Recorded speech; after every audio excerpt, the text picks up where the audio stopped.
Afinal, o que realmente significa ser cheio do Espírito Santo? Hoje em dia, a gente vê de tudo: manifestações grandiosas, promessas de prosperidade.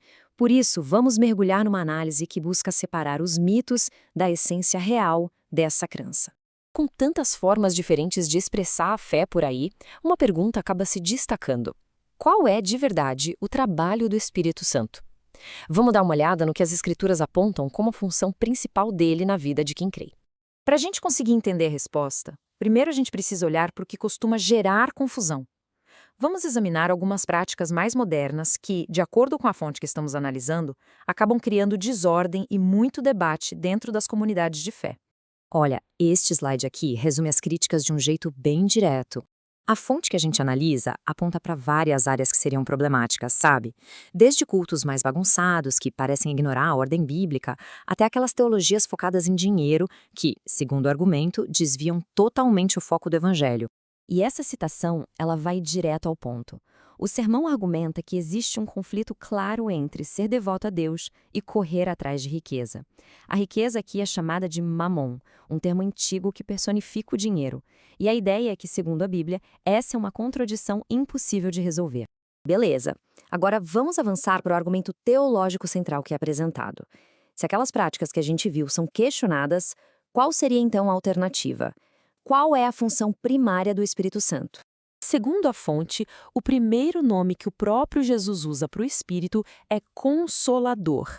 E esse título não é por acaso, não.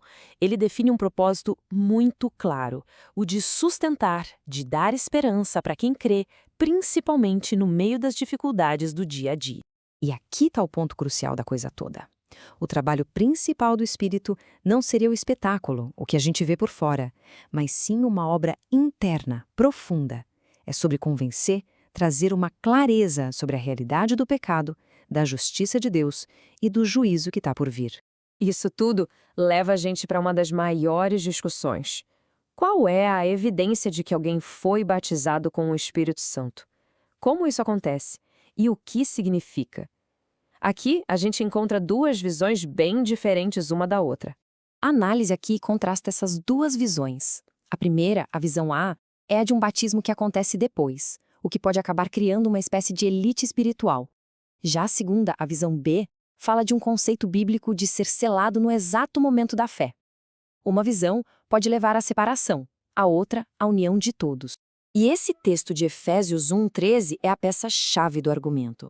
A ideia do selo sugere segurança, pertencimento, algo que vale para todo mundo e não um dom especial só para alguns.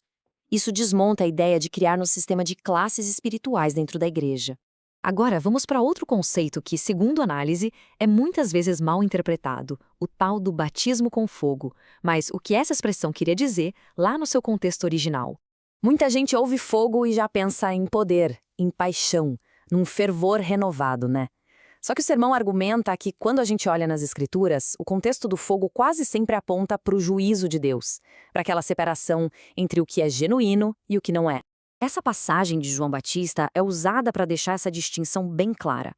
O espírito é para o trigo, ou seja, para os que creem. O fogo, por outro lado, está reservado para a palha, que simboliza quem não se arrepende. Então não seria algo a que os fiéis deveriam desejar. Ok, diante de tantas visões que parecem bater de frente, como é que alguém pode saber o que é verdadeiro? A fonte que a gente está vendo propõe uma estrutura bem clara para ajudar nessa avaliação, um caminho para ter mais clareza no meio de tanta confusão.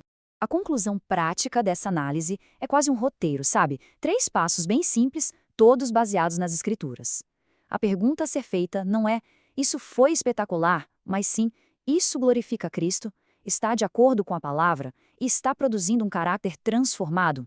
E isso tudo deixa a gente com uma reflexão final no ar.